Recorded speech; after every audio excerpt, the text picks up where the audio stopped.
Hey there, Brew Crew. Opie here. Welcome back to my Brew City Garden. Today is a beautiful Memorial Day, and it's in the upper Midwest. This is the day to get your plants in. If they're not in by now, something's wrong.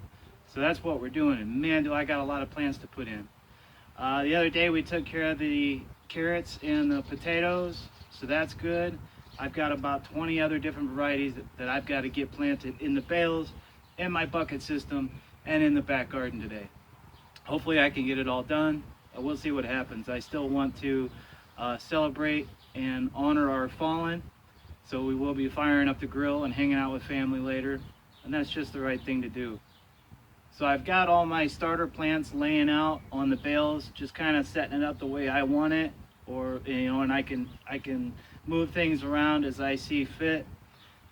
But today we'll go ahead and get all those things in the bales, and I'll show you how that works. It's really simple. There's really nothing to it. You just open the bales up, toss your plants in there, and you're good to go. All right, guys, let's do it. All right, guys, this is how we get our tomatoes in. It's super simple. You just move everything out of the way.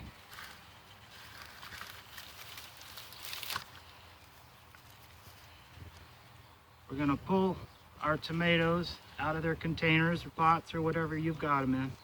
You do not want to start tomatoes by seed, especially this time of year, directly in the bales. Tomatoes are a tropical plant, and they take several months to reach maturity. Now, of course, there's different varieties that will mature earlier than others, but either way, they really need to be started indoors or in a greenhouse. If you go and buy them, that's fine. If you start them inside on a windowsill or under lights, that works too. But you do not want to direct sow your seeds into the bales. It's just not going to work. So what you notice I've done here is I've pulled a few of these lower leaves off. And tomatoes are a unique plant where you can bury them deep, and when you do, the whole stem, you see these little hairs on here, those hairs become roots. So the deeper you plant your tomato, the stronger it's going to be.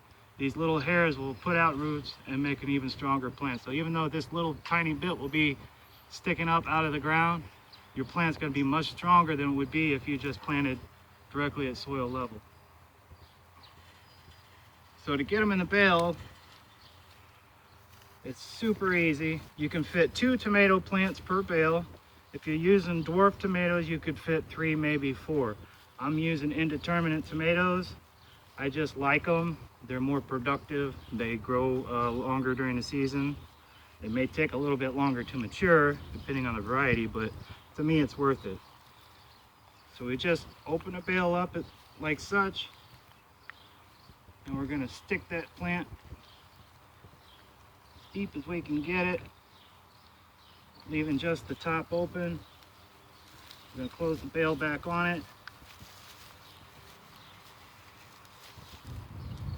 Guys, it's that simple. All right, I'm gonna finish up the rest of these tomatoes. They should go fairly quickly. These bales are super easy to work with. It's really a great way to go. Okay, so planting our peppers is very similar to the way we plant our tomatoes. And what I mean by that is when we just open a bale up and stick the pepper plant in. Now, even though peppers are in the same family as tomatoes, they don't necessarily root from the stem like a tomato does. You can bury the stem a little bit, but I wouldn't actually pull off any foliage and deliberately bury the stem if you don't have to. In some cases, especially muddy soils, it will actually kill the plant. So we're just going to bury these at soil level, if I can get it out of the container. And we're going to do it just the same way we did the tomatoes. We'll pull the bale apart. And if your bale is really tight, you can reach in and pull some straw out if you need to. My bales are actually just right, so I don't have to worry about that. I'll open it up, stick our plant in. And make sure you can feel that moist level. It's only a couple inches down, but make sure you're in that moisture level of the bale. And we're just going to fold it back in, press it down a little bit. Bam, That's how we do our peppers. Nothing to it. All right, guys, here's something a lot of people don't know about or may not have heard of. These are called ground cherries. And these are also a member of the tomato family, more closely resembling a tomatillo. Only the fruits are a little bit different. They're smaller. They're covered in a paper husk, and when they're ripe, they're about the size of a grape. And these things are really delicious. The kids really love them. I look forward to them. They're just an all-around great plant, and they're easy to grow. You treat them the same as you would treat a tomato plant, and they're prolific.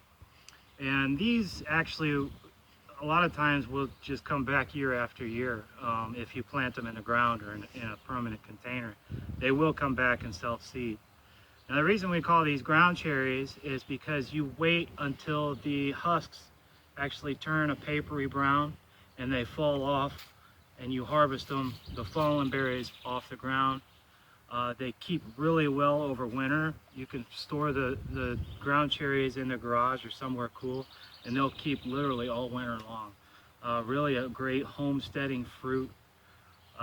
Just an all-around great plant. If you haven't tried ground cherries, you really got to give it a try. These I'm also going to plant at soil level.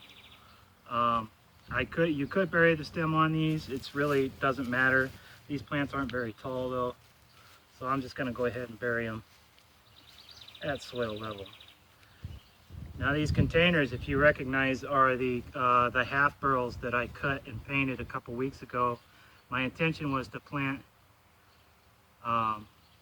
sweet potatoes, but unfortunately I didn't have a lot of forethought, and I didn't make my own sweet potato slips, and our local garden centers do not sell slips.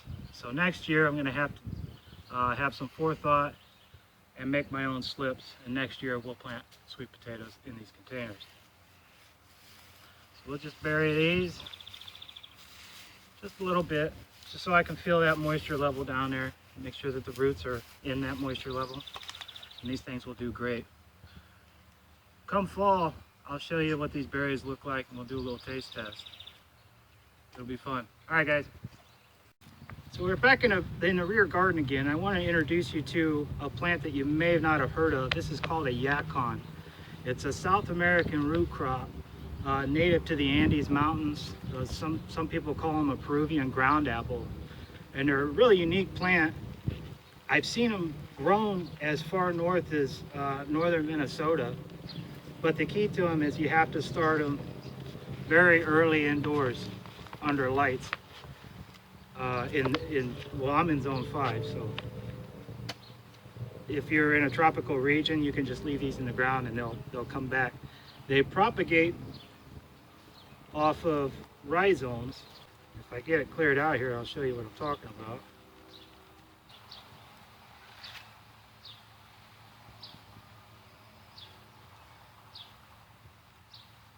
So these propagate by rhizomes, which are these little nodules here.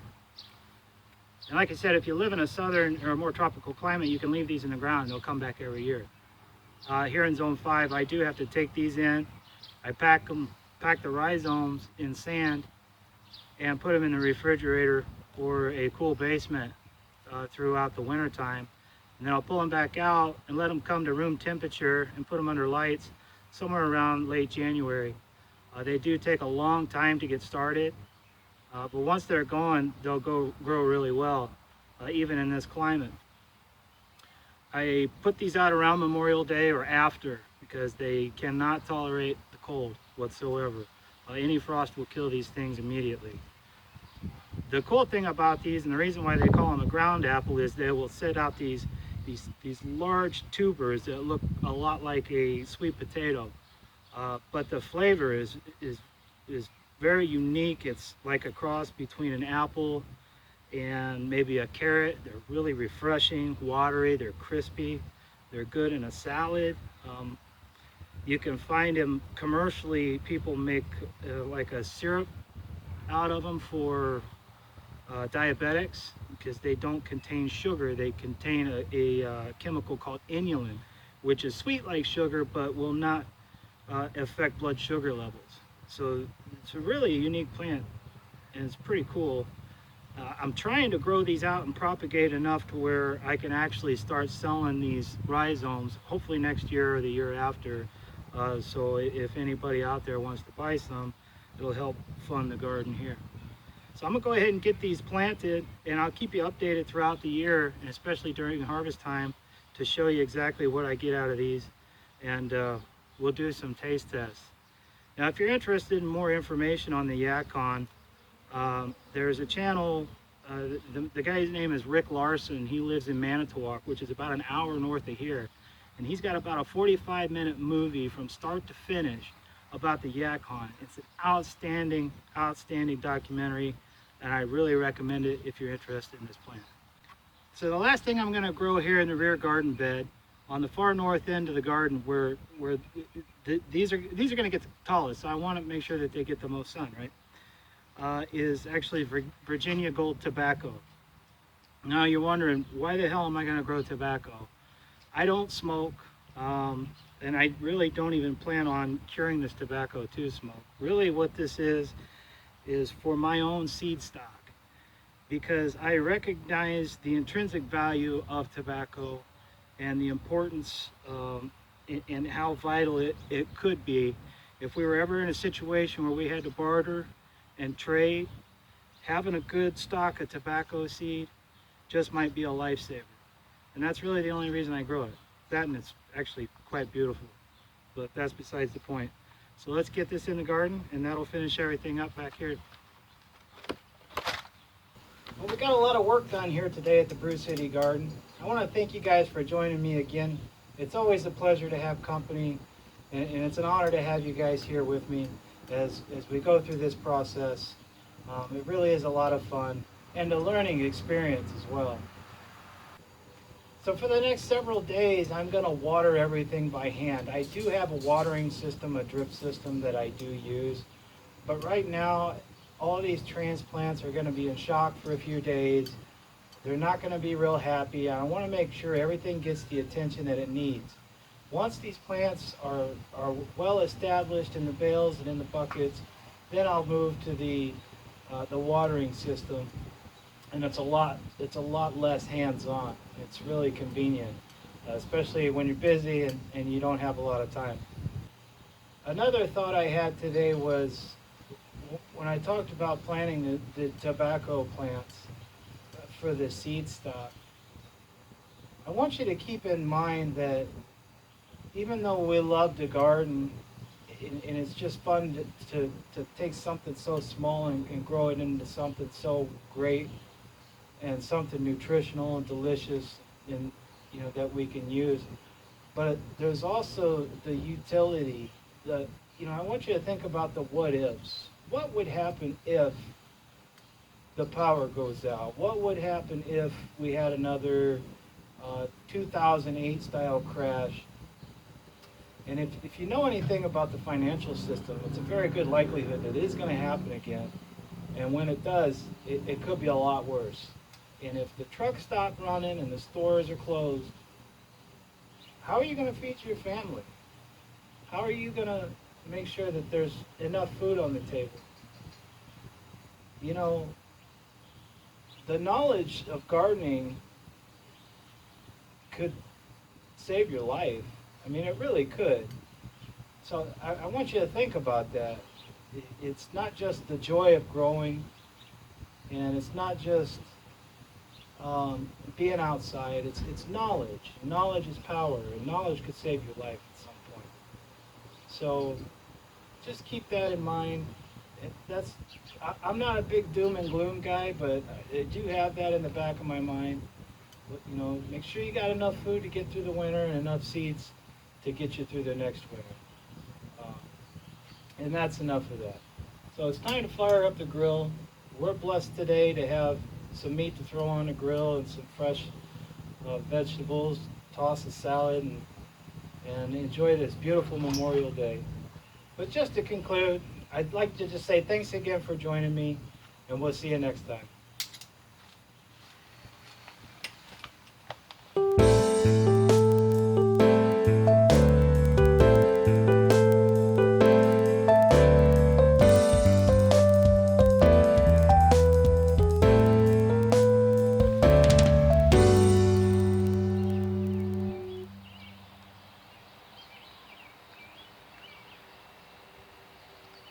The last thing I'm going to plant here in the rear garden bed on the very far north end, because these will get the tallest, is... What are you talking to? That guy, or those people, whoever they are. Yeah, I'm a wealth of, useless knowledge. I am too, but not that shit.